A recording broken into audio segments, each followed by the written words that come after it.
So who understands title split? Okay, great. So title split is one of our favorite strategies, one of my favorite strategies anyway, because you create value as soon as you buy the deal. So you can do it in a number of ways. So let me explain 2 or 3 different title splits. So often what we try and do is we identify houses that are on a corner. We'll buy the house, and in the garden space, we'll get planning permission to build another house or something that can, if it's not a house, it might be a small bungalow or something. But generally, we'll try and get permission for another house in that garden. We'll then split that with a title split. So we split the into 2 areas, and we then sell the plot at the back, because now has planning permission for a house, to a developer so they can go off and develop it. And we'll either keep the house on the front or we'll sell that house separately. And we'll have created value just by doing that simple thing. And typically, you know, we'd make 40 to 60K just by doing that title split. So that's one of my favorite ones. But an even easier one that we do is, and this is quite a lot. I've seen a lot of people do this in Manchester. We mainly do this in Brum. But if you look for a house or a block of 3 or 4 flats that are on the same freehold title, but they are actually 4 separate flats, what you then can do is you can split each of those 4 flats at purchase. So before you complete on the property, you can end up with those 4 leasehold properties now, plus 1 freehold for the thing. And because each individual flat is, let's say it's worth 100K, so that's 400,000 of value, whereas you might have bought the property as a whole for 300,000. You've just created 100,000 worth of value.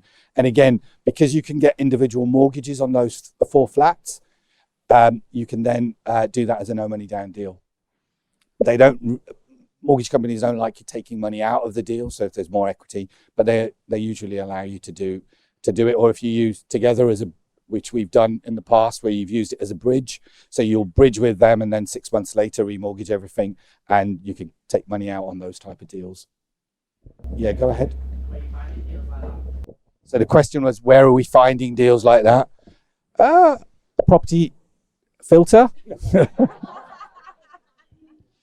It does give you that data. So for those of you who haven't used it, I don't know if people know. So Guillaume came to me sort of a year and a bit ago and said, I've got this amazing bit of software. And I was like, yeah, right. Another person who's got this amazing bit of software doesn't really do a lot. And then I said to him, okay, go get me the short lease data of every property in the UK. So I paid tens of thousands of pounds to people. So everybody knows what a short lease is and that strategy, yeah? So, okay, I will explain it. So when you have a leasehold property, it might have 99 years left on the lease originally when it's given, but every year it goes down. Once that lease is below, say, 55 years, you can't get a mortgage. It's very difficult to get a mortgage on that property. So that value of that property falls a lot. But what you can do is you can buy that property, extend the lease, and then it's mortgageable again.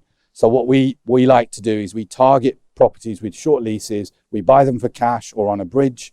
I know Together do those bridges. I'm giving you a lot of business here, by the way. Scott, I've known Scott for a long time. We used to do a lot of bridging when I had no money. Not so much now, but hey. But anyway, so where was I? So you get this a flat, usually it's a flat, but it could be a house. You extend the lease, and now it increases in value because it's mortgageable.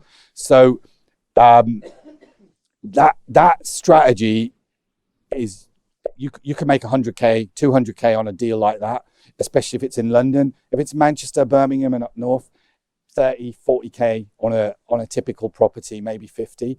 But what I wanted was the data of every single lease and how long was left. So I could then target people who had less than 40 years, less than 30 years, and give them very specific, we will buy your property for cash. You've probably tried to sell it in the past and nobody's been interested. Well, we'll buy it.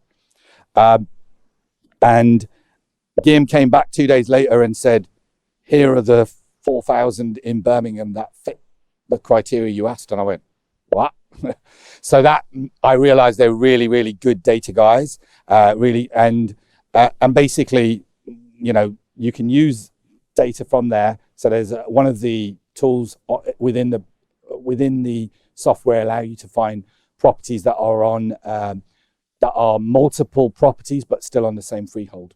So you can identify those properties and then write to them, write letters to them. In the same way, if there's any properties on the market that are with a short lease, you can identify those and either go to the estate agent and ask the estate agent, or you can go directly to the vendor, because we're able to figure out what the address of those properties are. So you can write direct to vendors.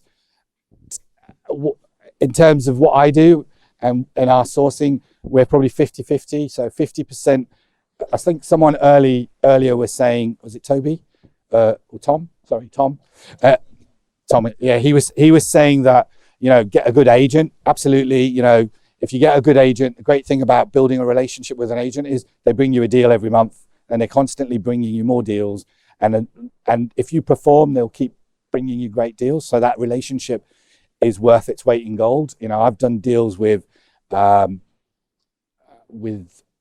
agents who bought me 20, 30, 40 properties over the years. So, you know, it's a great way of leveraging your time. But I like doing deals with vendors as well, because you can do creative deals with vendors. Estate agents, they just want to sell the property generally. I mean, you can, once you build a relationship, allow them to do that, but generally it's more difficult to do creative stuff with them. So we tend to write letter campaigns directly to vendors who may have, say, for example, let's say they had their property on the market, the sale fell through, they reduced the price, the sale fell through again, they reduced the price. That person's probably motivated to sell. They'll probably take another hit on a price and negotiate if they know that we're going to definitely complete. So again, we can identify those kind of opportunities in Property Filter, and we write to them directly and make offers to them and buy those properties. But I mean, you can get on a free trial, so we'll put up a link later.